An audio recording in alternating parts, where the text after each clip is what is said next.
Tonight on Connecticut's news station, 2 assaults and a kidnapping. We'll tell you what police saw in a parking lot in East Hartford. Plus, a tradition taken to the skies. Fox 61's Jake Garcia will take us to one town's hot air balloon festival. And we're heading back to school. Students attending Connecticut colleges are moving in. We'll take you through the emotions of saying goodbye to home and hello to campus. Now at 10, this is Fox 61, Connecticut's news station. Good evening and thanks for joining us. I'm Carmen Chow. We begin tonight in Plainville, where after a 3-year hiatus due to the pandemic, one of the town's largest and beloved events made a return to Norton Park this weekend. Fox 61's Jake Garcia has more from this year's Plainville Hot Air Balloon Festival. For the first time since the pandemic, the Plainville Hot Air Balloon Festival is back as hundreds gather to watch these iconic balloons take to the skies. For 35 years, this event has brought thousands of people to the city for a weekend that's fun for the whole family. It was a lot of fun. It was a great time. My kids enjoyed it quite a bit. Seeing the first balloon go up was very exciting. Aside from various vendors and food trucks, the free event also serves as a fundraiser for the city's firefighters. And after taking a break during the pandemic, the fire company decided to bring the event back to Plainville. We voted on it and they said, let's do it. Let's bring it back because Plainville is known for this event. The fundraiser helping to keep fire equipment up to date without having to raise taxes. But this also gives Plainville firefighters a chance to give back to their community. We give out anywhere from $8,000 to $12,000 a year in scholarships for college. We have a kids' Christmas party that we put on. Some of it goes to that. And it's just to, subsidize some of our expenses in town to keep the taxes down. Bringing awe to kids and families alike. That's pretty cool. I've never seen how they work and I've never seen them blow up. It's really cool. It's really cool just watching them take off and you're like, bye-bye balloons. Once again, this event serving as a fundraiser for the Plainville Fire Department. So if you were unable to make it out to this year's event, you can still donate by going to their Facebook page.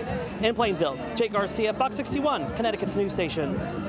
A great event for a great cause. Thanks, Jake. And turning now to the Weather Watch, we had a nice summer day to kick off the last weekend of August, actually the perfect day to go on a hot air balloon ride.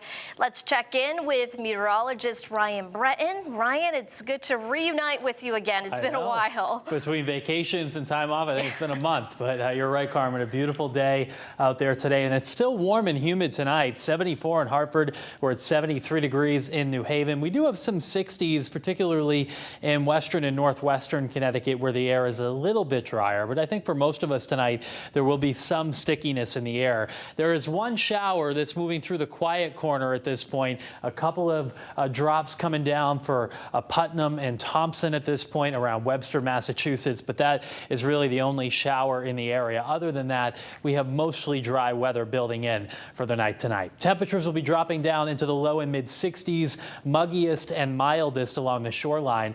And then for tomorrow, not quite as warm as today. High temperatures between 75 and 80 degrees. And there's a chance for a shower or maybe even a brief rumble of thunder tomorrow afternoon, particularly in the eastern half of the state. Not expecting severe weather, but there may be a few drops out there. The tropics are getting active. I'll have much more on this coming up in just about 5 or 10 minutes. Back to you. Ryan, thank you. New tonight, police are investigating after 2 men were assaulted, one of those men also being kidnapped. This happening just after midnight last night in the parking lot of 905 Burnside Avenue in East Hartford. When police arrived, they found one man assaulted and tied up in his own vehicle. The other man was taken by the suspects just as police arrived, who was later found in Wethersfield. Both victims only suffered minor injuries. The suspects have not yet been identified. A University of South Carolina student from Connecticut has died after police say he tried to enter the wrong home in his neighborhood. Columbia police say 20-year-old Nicholas Anthony Donofrio was shot and killed on the home's front porch when they arrived responding for a possible home burglary. This happening just after 2 this morning. Police are investigating what exactly happened. The father of the young boy that accidentally shot himself in the hand is now facing criminal charges. Hartford police confirmed Cameron West is the father of that 6-year-old boy who was injured on Wednesday. Police say the boy found the gun while he was playing outside, brought it back into the house, and accidentally shot himself. 3 other children were home at the time of the incident. The boy is expected to recover from his injuries. For a second time this week, a Connecticut correction officer was assaulted by an inmate at Cheshire Correctional Institution. This now marking the 4th attack on a CO in the last 3 weeks. Union reps say the rookie officer was serving dinner with an inmate server when another inmate flipped the tray over. The officer was without his radio to call for backup, but eventually got help. Fox 61 spoke to this officer off camera, who is recovering at home and is not sure when he will get back to work. But the union says it is only a matter of time until someone truly gets hurt. The inmates now know that they can do certain things in the facility and get away with that without serious consequences. Fox 61 also reached out to the co-chairs of the Judiciary Committee involved in the making of the PROTECT Act, and neither have been available for comment. A Norwalk woman has been charged after colliding with a parked police car and injuring a pedestrian and officer. Norwalk police said officers in the area of 79 Washington Street saw the collision just after 2 a.m. this morning. The pedestrian and police officer have reported non-life-threatening injuries. The driver of the vehicle, 25-year-old Nancy Nava, has been charged with reckless driving and operating under the influence. She is due in court on September 8th.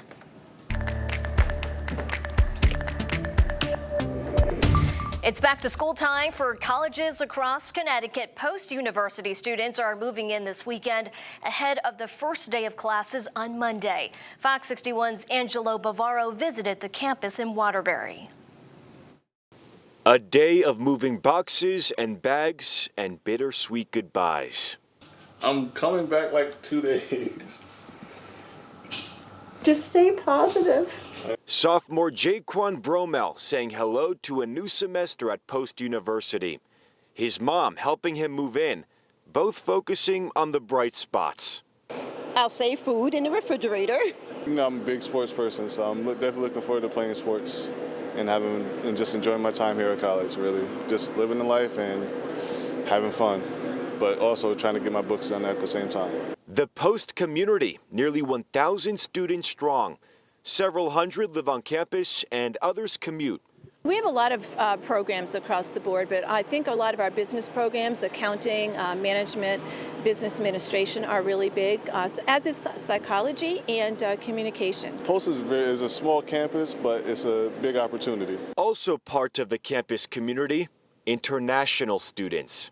We have well over 100 students who are athletes who are coming from around the world. I think that we have well over a dozen countries represented. 2 of those student athletes, Cedrin Adam from France and Annunciata Di Sosa from London. It's an experience. Culture-wise, it's very different, but it's a really good experience. I really love it. Yeah, very different, but probably one of the best choices I ever made. We have just hired a new director for doing international admissions and recruitment. Broadening horizons and pushing boundaries. For a young black male in Connecticut alone, it's very important that you get in school, stay in school, and strive for everything that you put your mindset forth to do. Angelo Bavaro, Fox 61, Connecticut's news station.